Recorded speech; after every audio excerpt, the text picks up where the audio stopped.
All right, week three here, doing Antero's Eighth Circuit Brain course with Jennifer Bruce and company. This week we're looking at circuits 2 and 6. So I'm going to talk about that a little bit and see how this goes. But basically, we have in the first circuit, the first dimension, we separate from our creator through the process of birth. And with the second here, what we're doing is we're separating from the mother, or our primary caregiver. We create and establish some sense of independence and separation, first through crawling and then through walking. We transform from the infant into the toddler, and from lover to warrior. So, separation from the mother is about creating and maintaining boundaries. And through this creation and maintaining of boundaries, we create and maintain a sense of self. The infant literally has no sense of self. They are, as the perfect lover, perfectly selfless. While the toddler separates physically and starts to explore the world of what's me and what's not me, they're establishing boundaries. What's a toddler's favorite word? No. What's no about? No is about setting a boundary. And what is a warrior? A warrior defines and defends boundaries. Um, so in the first dimension, we have what begins as a simple process of emotional regulation of fear and terror through safety and security. And attachment styles can be seen to emerge from that process through that relationship with the mother. And in the second dimension, we see emotional regulation complexifies as boundaries are set and broken and relationships form and break. When we're in overregulated, rigid state, we inflate into ego, and we contend towards dominance when we're overinflated, overregulated, rigid ego. And then if we find ourselves emotionally overwhelmed and dysregulated, we deflate and we have a diminished sense of self, tending towards compliance and submission. And ultimately, that emotional dysregulation spirals down into shame. I am a no good shit syndrome, you might call it. And so, how do we learn to regulate our emotions? We do that through being in relationship. There's a saying I'm not particularly fond of that says you have to love yourself before you can love someone else. And well, how do we learn to love ourselves? Let me just cut to the chase. How do we learn to love ourselves? Well, I would say that we learn to love ourselves by allowing someone else to love us. And so, how do we learn to emotionally regulate? We learn to emotionally regulate by allowing someone else to emotionally regulate us. And we do that through being in relationship. So then in Gestalt therapy, we say being in relationship starts with making contact. Contact happens when you and I meet at our boundaries. And there's a certain I, thou, we're equivalent. We're there's a dominant submission when I'm up here and you're down there, or I'll submit when you're up there and you're down there. But to be in contact, first we have to have boundaries that are well defined, and then we make contact. And that's contact between equals. So I want to go into this further. I think this will make more sense once I start the guided meditation. But first, I'll switch to the sixth circuit here. In the second circuit, we develop a sense of self. It's well defined in terms of what's me and mine, and what's not me and not mine. And we develop and expand our capacity for emotional regulation. In this place of a well defined self, and well-regulated emotions, we can tap into a deeper felt sense of the world that goes beyond the five senses. We unite with our nervous system and tune into something deeper. So, folks,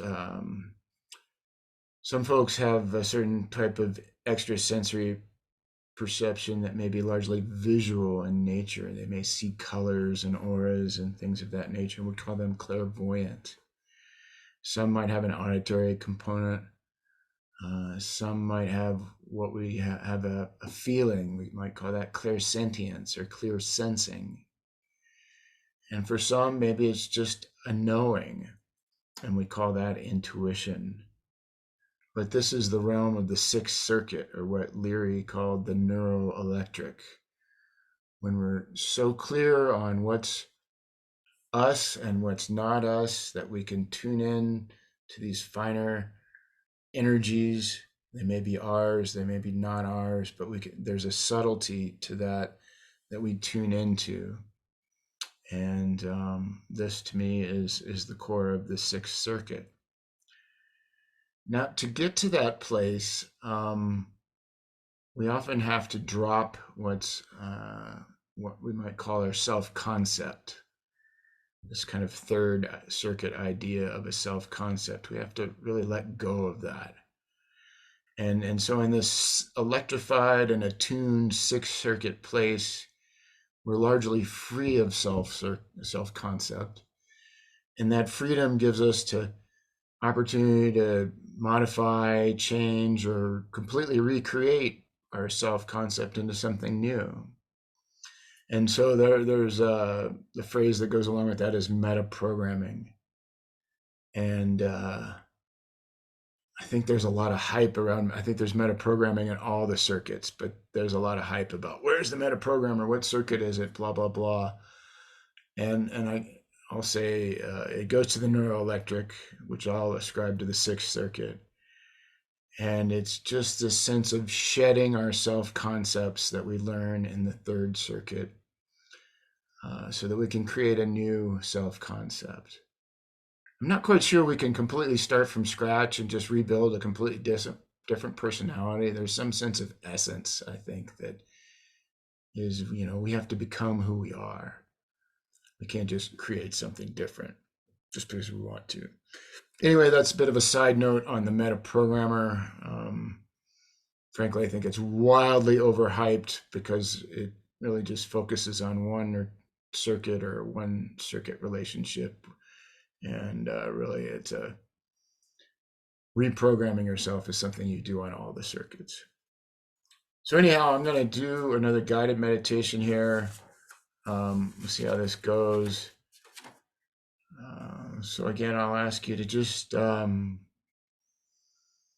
quiet. If you're seated, feel your butt sink into the seat. You can feel your feet flat on the floor. Find a comfortable position where you can sit and hang out for a little bit here. Just to get you relaxed and tuned into your body, I'll just do a quick body scan again. Feeling your feet on the floor, getting grounded by simply feeling the support of the planet below you. Moving your consciousness, your awareness into your feet, your lower legs, your upper legs. Really just feeling the weight of your butt in the chair. Feeling your lower abdomen and lower back, your middle diaphragm, and up into your heart and your lungs, your ribs and your chest and upper back and your arms all the way out to your fingertips, back up through your shoulders into your neck, the base of your skull, around your face into your chin, scanning from your chin all the way up your face to your scalp, and all the way across your scalp back to the base of your skull. Just let yourself feel your body. Let yourself notice a headband tightened around your forehead. Let that go, releasing the cells of your brain, releasing your thoughts, not trying to control them, not trying to banish them. Just let them do their thing.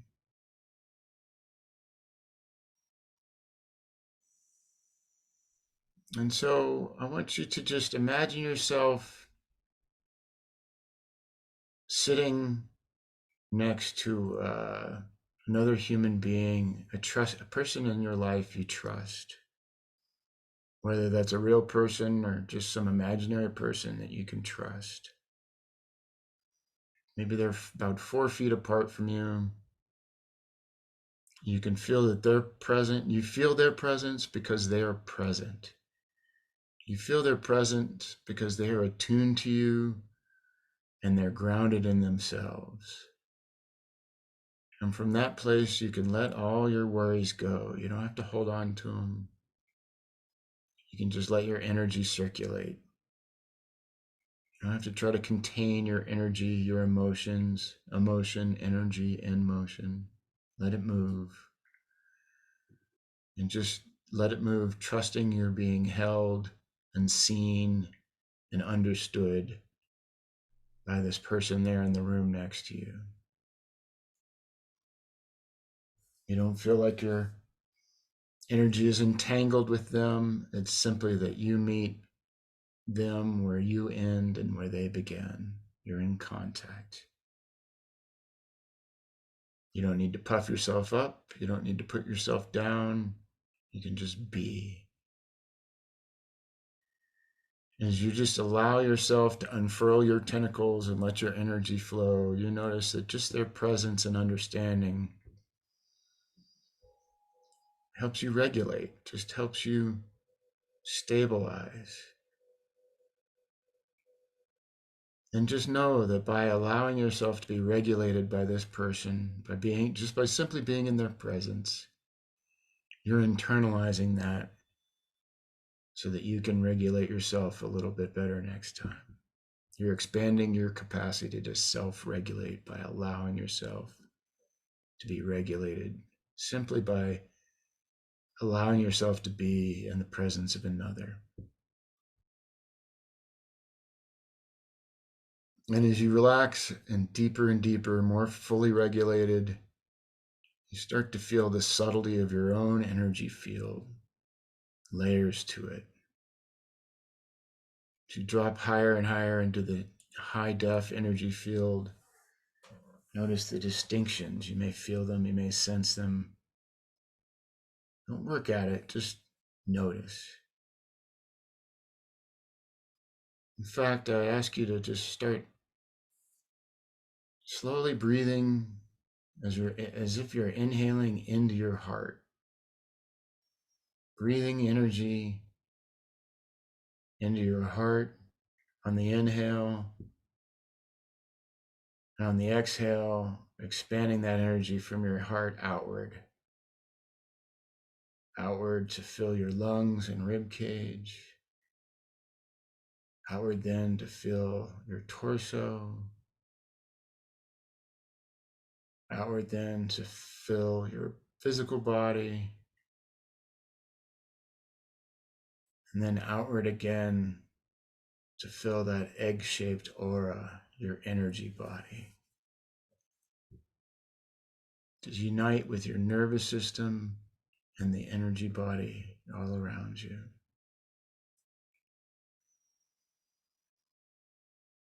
The more you can tune into that, the more you practice this sort of thing and tune into that, you can feel and sense on a level beneath your 5 senses. This is the neuroelectric. This is the 6th circuit. It's a place free of thoughts and concepts and ideas. It's a deep sense of experience, of presence and attunement and experience. In this place, you're aware of what energies are yours and what are not yours. You may have an expanded sense of self that has layers to it, but there's a clear definition of what's you and what's not you. this sense of attunement is the neuroelectric. And so from this place, you can then create a new concept to yourself. I think we'll skip that. We'll save that for next week. But just notice this place of sensing and feeling beyond the physical body into the energy body.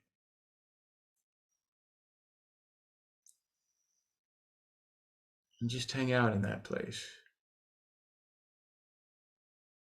Whenever you're ready, wiggle your fingers and your toes and look around the room in front of you and bring yourself back to just being in the room. That's all I've got for now.